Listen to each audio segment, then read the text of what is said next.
Motorcycle और हज़ारों गाड़ियों में झंडे ग्रहण के लिए वन में वर्कर निकले हैं।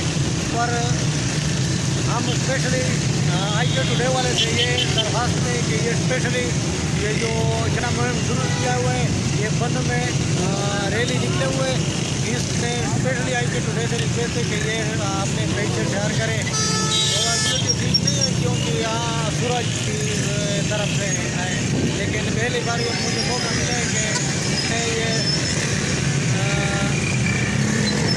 वीडियो करूँ।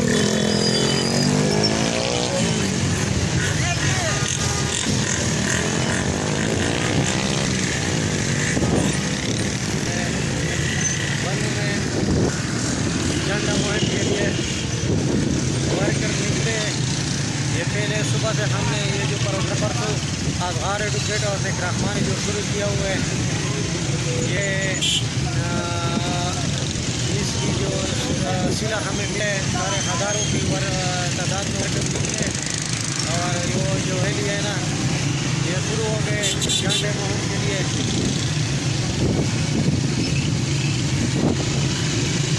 हज़ारों की तादाद में रैली निकले, हज़ारों की तादाद में लोग निकले हुए।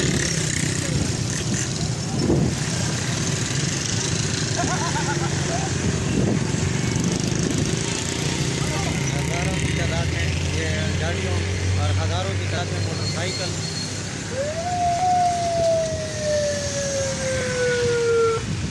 कारगिल की जोश और जज्ब